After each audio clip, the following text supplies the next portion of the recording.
For the continuation of our discussion under organizing, our next topic is delegation. Lesson 4, Delegation. So what is delegation? Delegation refers to assigning a new or additional task to a subordinate.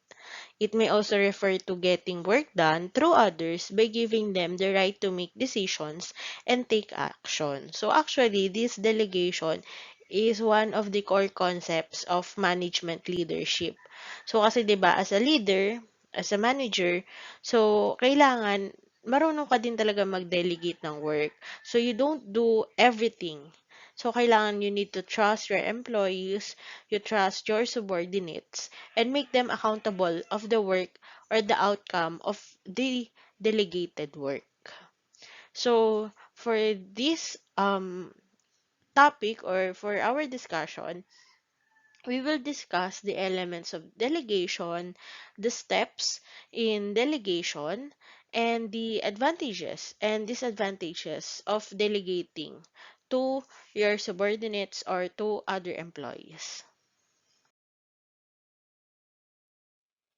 So now, let's understand the elements of delegation. So first one, authority or the right to set officially or legally. So meaning you have the authority or you have the right to delegate tasks to others. And the next one is responsibility or the state of being answerable legally or morally for the discharge of a duty. So, ibig sabihin, hindi porket na dinedelegate mo yung task is wala ka ng responsibility doon. So, kailangan malaman mo na if you're delegating, you're also responsible for that.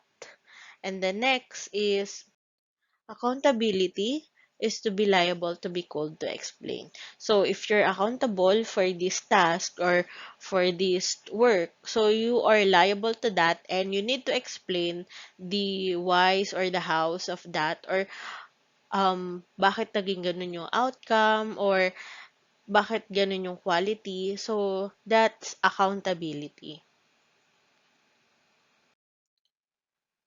So again, elements of delegation include authority or the right to set officially or legally, responsibility or the state of being answerable legally or morally for the discharge of a duty, and accountability is to be liable to be called to explain. So our next lesson or next topic to be discussed is the steps in delegation or steps in delegating the task. So, ano ba talaga yung tamang way or tamang steps para mas maayos yung pag-delegate mo? Steps in delegation include number one, defining the goal clearly. So, the managers must clearly explain the task objective and the work or duties someone else is expected to do. So, kailangan clear lahat ng objectives or clear lahat ng kailangang gawin.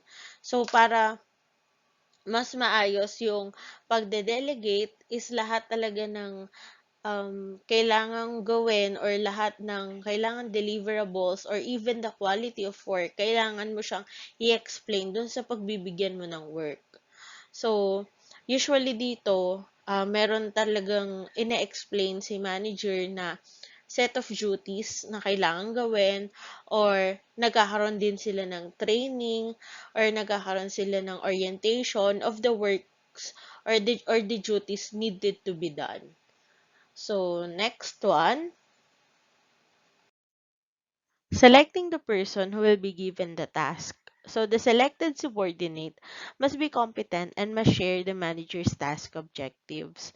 So, meaning after you set the goal clearly, so you need to choose the person who will do that task or kung kanino ka magde-delegate. So, kailangan that person is competent enough to do the job and that he or she can perform well or deliver well. And kailangan is alam niya din talaga yung objective or yung goal. Next one, number three, assigning of responsibility. So managers must explain that the responsibility assigned to the selected subordinate is an expectation for him or her to perform the assigned task well. So nabanggit ko nga kanina, dun sa selection pa lang is kailangan pipili na si manager ng competent or yung talagang makakagawa ng task na yon. So, in the assigning of responsibility, so dito mo na i-explain dun sa napili mong tao na kailangan niya mag-perform well or kung ano yung mga expectations mo dun sa binigay mo na work sa kanya. So, kailangan clear sa kanya na you are trusting him or her to do that job well and with quality. Number four, asking the person assigned about his or her planned approaches to accomplish the task objectives. So it is expected that the person chosen to do the task already has a tentative plan of action that may be presented to the manager. So this is to assure him or her that the person assigned could achieve the task objective. So Siyempre, 'di ba, pagkapili mo na nga and then na-assign mo na yung responsibility, so it is the time naman na tatanungin mo na siya kung ano naman yung planong or kung ano naman yung approaches na gagawin niya. So, hindi naman puwedeng ikaw lahat niya, for example, I am the manager, hindi naman puwedeng sasabihin ko dun sa subordinate ko na, "Oh, ganito gawin mo, gan'tong approach gawin mo." So, in order for him or her to grow and para mas makita mo din yung potential niya. So, you need to let him or her um, do the job or do the task in his or her own approach. And then, dun mo maa-assess if makakaya niya ba yung i-accomplish yung task objective. Number five, granting the assigned person the authority to act. So, if the manager is satisfied already with the tentative plan of action presented, granting of the authority to act immediately follows. So, authority is a right to act in ways needed to carry out the assigned task. So, if okay naman na sa'yo yung plan na binigay nung pinag-delegatean mo ng work or the assigned person, so, yung pagbibigay mo sa kanya ng authority, magfo-follow na yon. So, ibig sabihin, bibigyan mo na siya ng otoridad na parang pamunuan yung assigned work na yon or gawin yung assigned task na yon. Number six, giving the assigned person enough time and resources to do the task, while at the same time emphasizing his or her accountability. So, accountability is the assigned person's willingness to complete the job as agreed upon. So, it is also the um, pag parang magiging liable ka na to explain about the project or about the work or about the duties. So, kailangan is the manager, bibigyan mo din ng time or enough resources yung assigned person to do the task. So, hindi naman pwedeng hayaan mo na agad siya. So, kailangan, as a leader din, so, you also oversee the work that he or she is doing. Kasi ikaw yung nag-delegate. So, it is also your responsibility na ginagawa niya din ng tama yung task na binigay mo sa kanya. And at the same time nga, you need to emphasize to him or her na accountable din siya dun sa ginagawa niya yun. Hindi pwedeng sabihin niya na, andyan naman si manager. So, hindi. So, kailangan he or she could stand on his own or kailangan is kaya niyang i-explain or kaya niyang i-support yung ginagawa niya. And kailangan is nandun yung willingness niya to do the job completely, not completely, and also to deliver the work with the highest quality as possible. Next is checking the task accomplishment progress.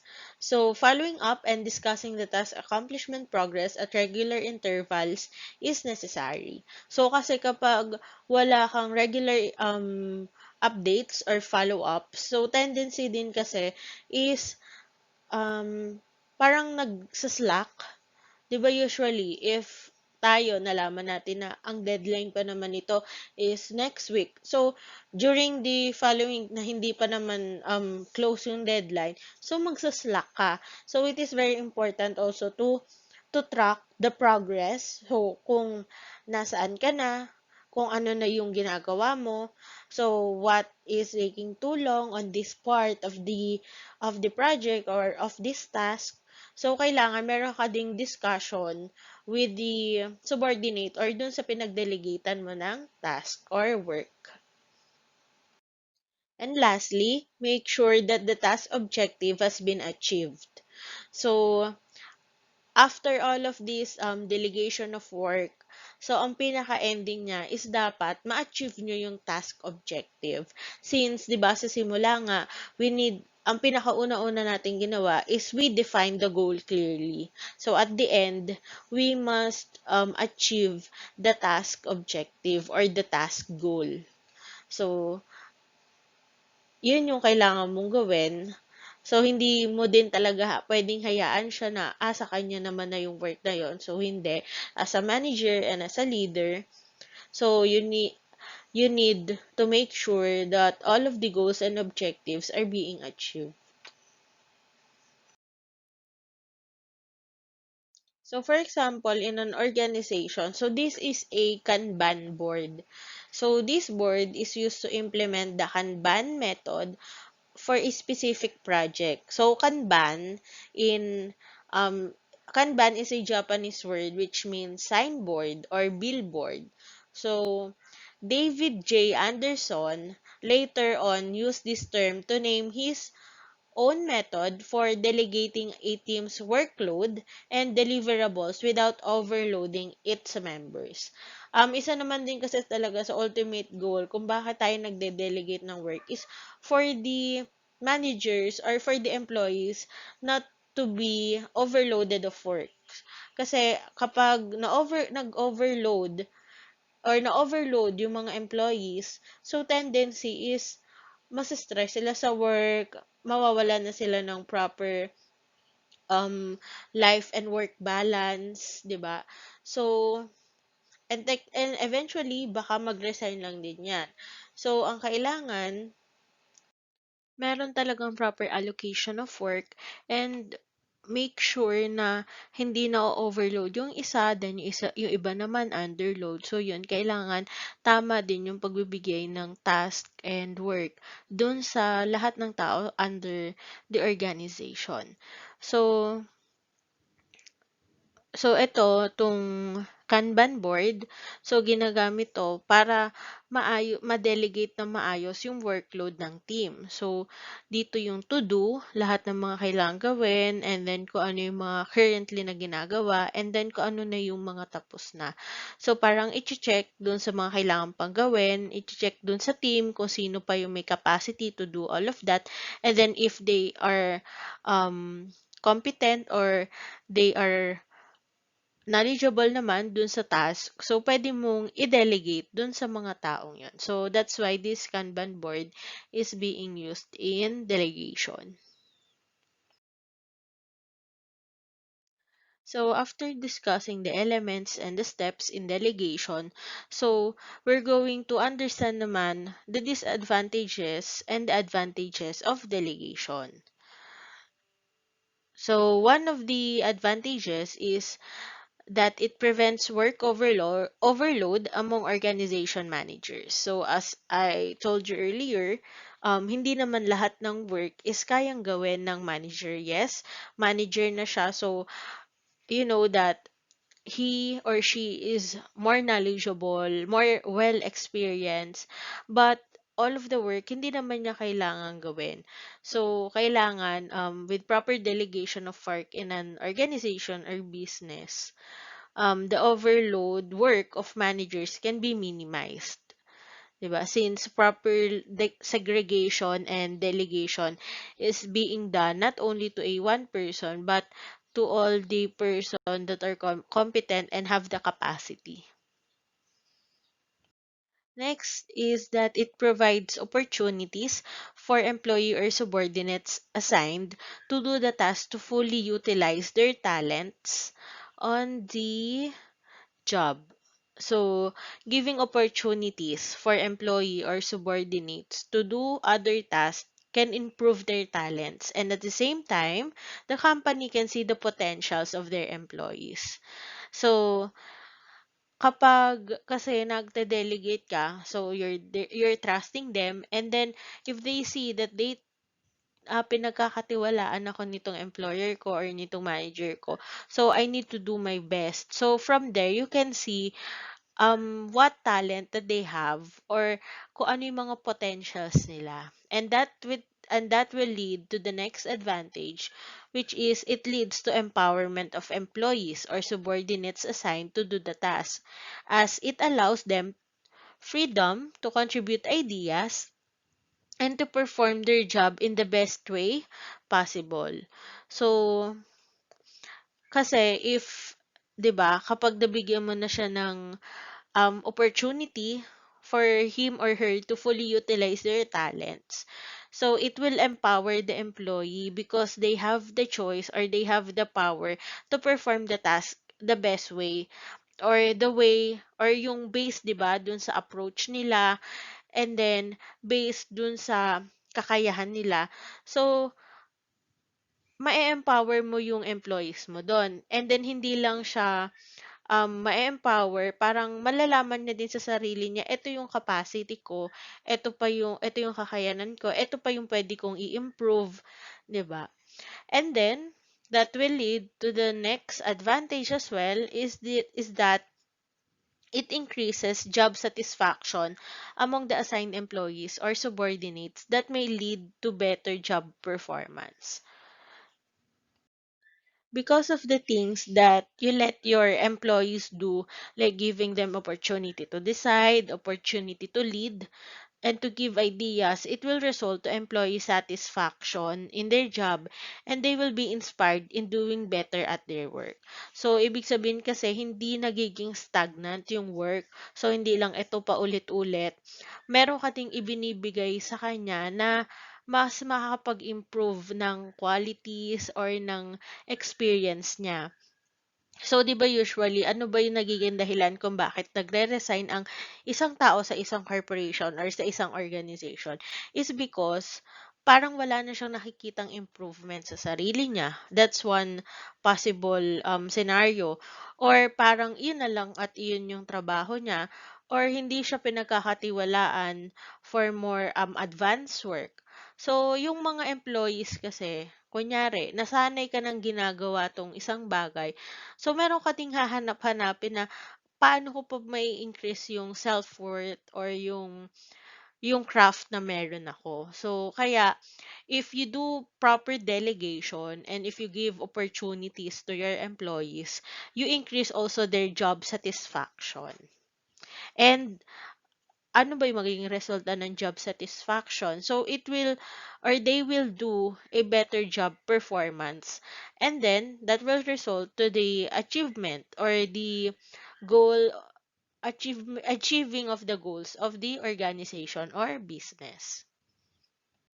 Though delegation is actually a good thing, so there are still some disadvantages of delegation. Number one is that it may cause laziness among organization managers. So since the workload of the managers are usually being delegated to the subordinates, so mas na kumukonti na yung mga work nila. So some managers, it may result nga to laziness. But nagagawa naman 'to ng paraan usually. And then, it may encourage too much dependence on others. So, kapag for example, nasanay ka ng may gumagawa ng ganito para sa'yo, so, parang mas nagkakaroon ng dependence doon sa ganong aspeto.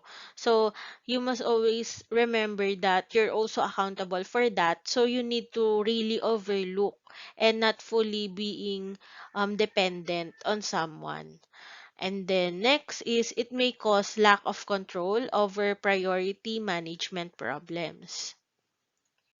So management problems can arise if um, not proper delegation is being done, or nagkagulo-gulo yung, 'di ba, management is technically the coordination of all resources through the process of planning, organizing, directing, and controlling, 'di ba, in order to attain stated goals. So, if um the delegated task or the works is not properly handled or hindi maayos yung pagta-transfer or yung pag-delegate, so it can cause lack of control dun sa mga management problems na involve sa organization.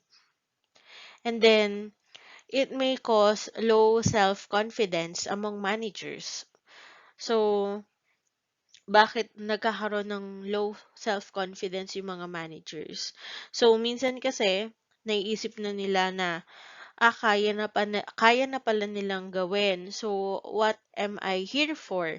So, minsan, they're thinking about their own jobs or about their own capacity or about kung ano pa yung pwede nilang gawin since, di ba nga, most of their work, hindi naman most, but some of their work is nalilipat na talaga dun sa mga subordinate and then ando na lang sila parang sa oversee na site, di ba? So, it can also really cause low self-confidence. But if the organization also make some trainings and also empowers their management or managers, so maiiwasan naman tong pag-cause ng low self-confidence. And then if there are more opportunity also for the growth of the manager, so much better for that. And that's the lesson for delegation.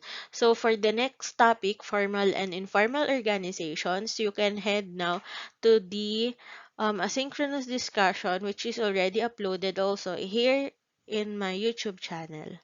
So yeah, if you have any question, class, about our discussion, about the topics that I already discussed about the delegation, so feel free to message me. Okay. So to wrap up our discussion about delegation, so again, no one person can do it all, and many organizational leaders have their hands full, too full.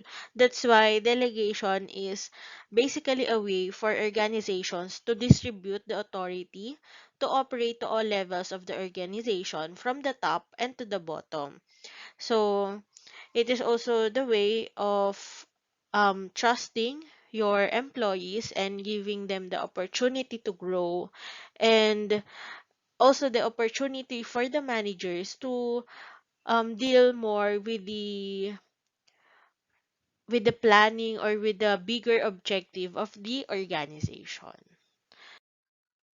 So now, at your own home, or if you're a leader of this certain club or this certain organization, or it can be the student organization, so you can apply this delegation concept on how can you properly assign works to your subordinates so that you can work really hand in hand to achieve the objectives and the goals of the organization.